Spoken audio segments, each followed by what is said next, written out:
Selamat datang di channel Electrical Power System Protection. Kali ini kita akan membahas tentang proteksi generator. Baik, di layar telah tampil suatu single line diagram, suatu sistem pembangkitan.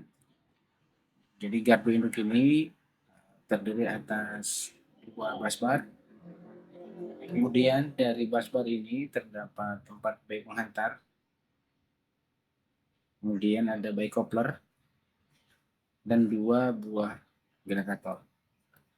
Jadi sistem pembangkitan ini yang kemudian disuplai ke busbar melewati trafo generator, dalam hal ini step up ya.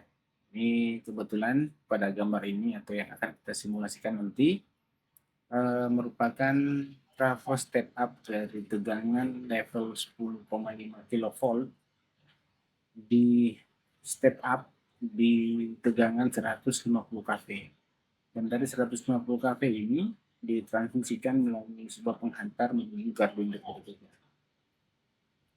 Kemudian di sini juga terdapat satu coupler, di mana coupler ini nanti berfungsi pada saat pemeliharaan atau misalkan terjadi gangguan, busbar lain masih bisa dioperasikan.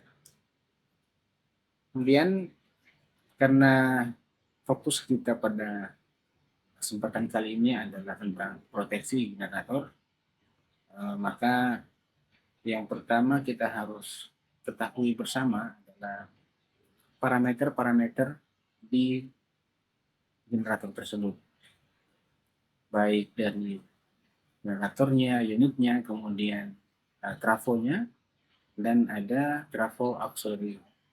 Trafo auxiliary ini biasanya dari keluaran generator yang 10,5 kV ini dirubah level tegangannya. Jadi kita bisa lihat ya, dari antara generator dan trafo generator ini ada satu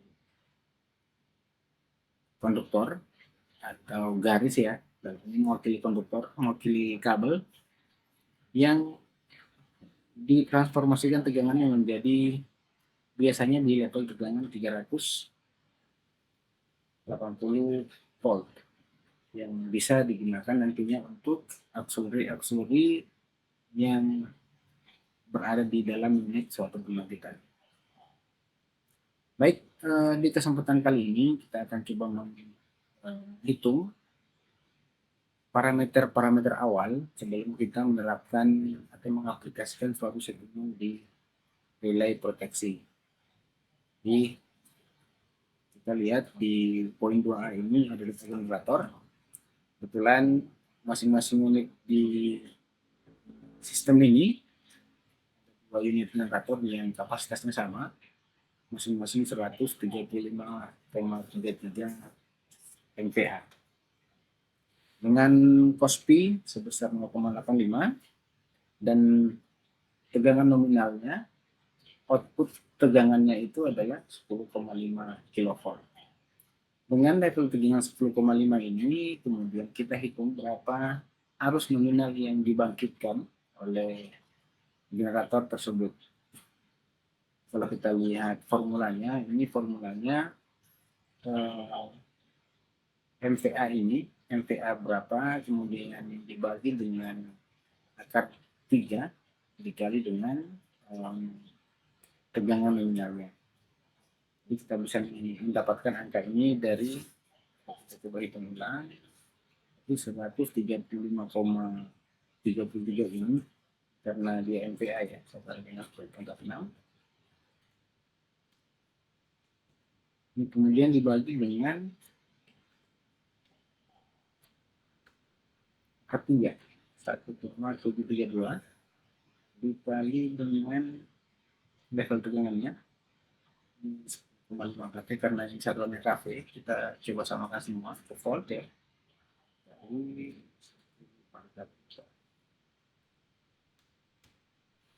hasilnya sama ya, ini 7.441 ampere atau sekitar 7 kA. Baik, saya lanjut. Kemudian parameter lain yang penting diketahui adalah reaktansi ya. Reaktansi transiennya, kemudian reaktansi subtransiennya. Jadi ada XD. XD ini reaktansi steady state-nya ya. Kemudian ada reaktansi pada saat terjadi gangguan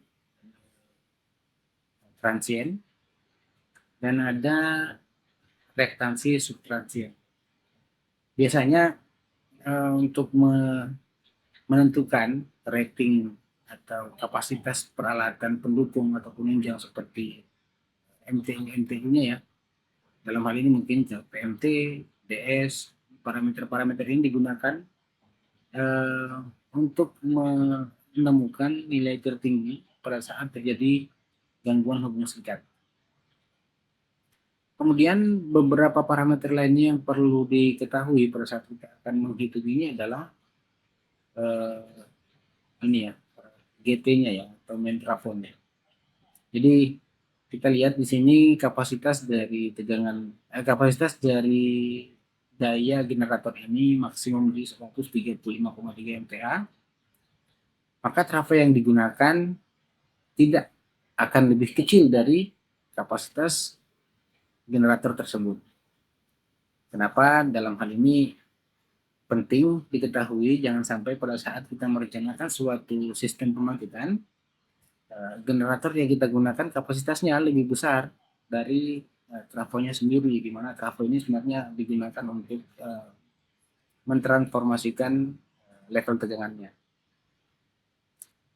Kalau trafo GT-nya ini, vektor grupnya primernya Y, Y ini nanti ke busbar 150 kV-nya, dan kemudian deltanya ini nanti yang mengarah ke generator. Kalau tempatnya ini seperti ini ya.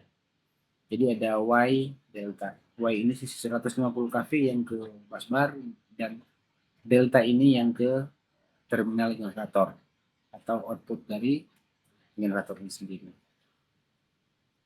Baik, kita lanjut. Selain itu ada trafo eksitasi ya. Jadi di satu generator itu juga harus punya trafo eksitasi. Jadi nanti gunanya ini untuk ini ya, supply apa istilahnya, pembangkitan ini ya, pembangkitan flux di rotor dari generator ini. Jadi kalau kita kembali menyimak materi yang dua materi sebelumnya ya, kita ada pembahasan terkait filosofi di suatu pembangkitan generator. Jadi sebenarnya generator ini tegangan itu dibangkitkan dari laju perubahan flux magnetis terhadap persatuan waktu ya.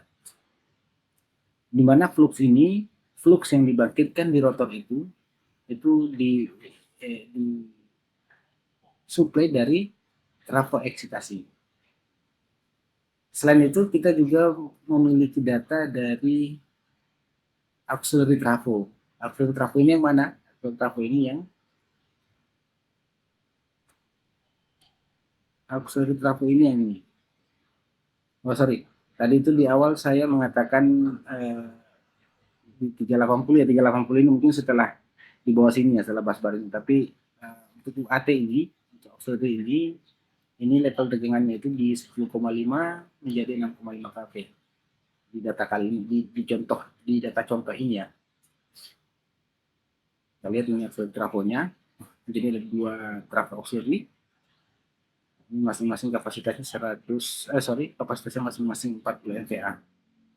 Nah, dengan vektor group di sisi sisi primernya ini delta, dan kemudian sisi sekundernya ini adalah Y. Ini. Dan selain itu kita juga harus memiliki data dari sistem yang mau kita integrasikan dengan pembangkit ini. Jadi data penghantar yang ada di sini utamanya line impedannya. Jadi berapa besar impedansi transmisi dari GI sumber pembangkit ini sampai dengan busbar GI berikutnya. Itu berapa sih impedansinya? Jadi tujuannya nanti adalah untuk mengetahui berapa setting distance kita. Jadi setting relay distance di generator itu berbeda sebenarnya, berbeda peruntukan untuk apa istilahnya di generator dengan trafo dengan transmisi, karena di transmisi ini pada umumnya kita ketahui relay distance itu adalah untuk proteksi utama. Sementara di generator proteksi distance itu digunakan sebagai proteksi backup. Jadi dikoordinasikan dengan zone 2 dan zone 3 dari relay transmisi. Jangan sampai gangguan di penghantar, misalkan di zone 1 penghantar ini 10% sampai dengan 85% dari penghantar di 1 atau 2 atau 3 dan 4 ini terjadi gangguan di salah satu lane ini, kemudian dibaca oleh proteksi distan di relay generator. Itu tidak boleh terjadi. Sehingga kita harus mengetahui berapa sebenarnya impedansi penghantar di sini, dan berikutnya adalah berapa impedansi pada saat terjadi hubung singkat. Jadi source impedansi di sini penting. Dan itu dijumlahkan dengan impedansi transmisi dan impedansi penghantar, dan kemudian dikoordinasikan dengan setting proteksi distance yang ada di generator. Selain itu, oh ya ini ya, source circuit ya. Berapa source circuit GI di SKS? Biasanya sih angka ini kita peroleh dari teman-teman di operasi sistem. Karena teman-teman operasi sistem yang mengoperasikan atau mensimulasikan semua sistem ini, satu kesatuan sistem itu disimulasikan untuk mendapatkan angka ini. Kemudian masuk ke perhitungan. Perhitungan ini kita harus menyamakan semua berapa MVA base dari satu sistem. Kenapa ini perlu diketahui? Untuk menyamakan MVA base ya. Jadi di awal tadi data kapasitas generator itu adalah sebesar 135 MVA. Kemudian untuk trafo GT-nya atau trafo generatornya step up-nya itu kapasitasnya 140 MVA.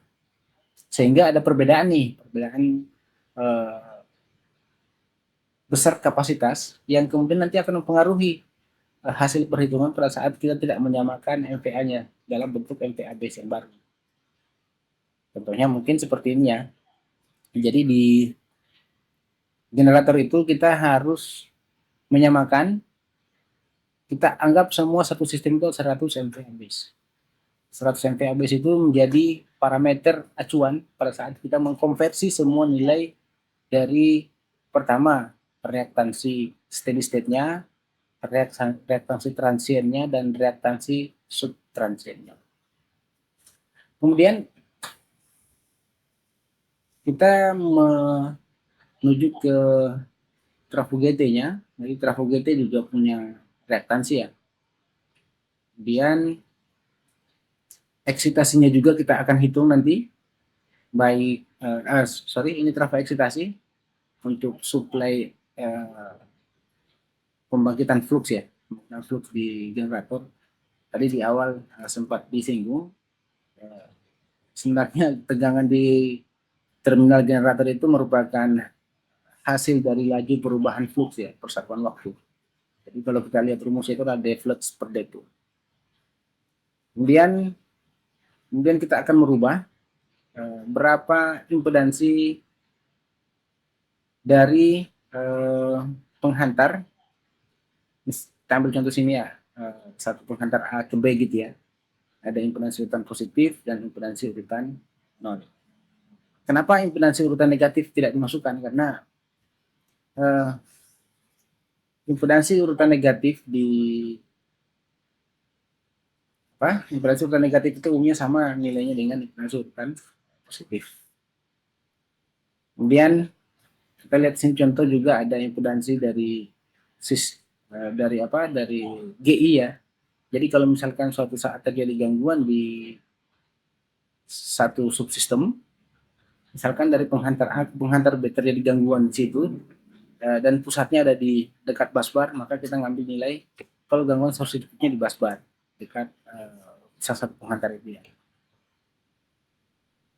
Kemudian, oh ini sudah masuk settingannya. Mungkin kita akan bahas di materi berikutnya terkait beberapa cara setting dan menggambarkan karakteristik ini di dalam suatu chart, sehingga kita bisa melihat ya, kita bisa mensimulasikan pada saat tegangan dan arus tertentu terjadi terbentuk di suatu sistem, apa yang dilihat oleh relay-relay proteksi kita. Kemudian kenapa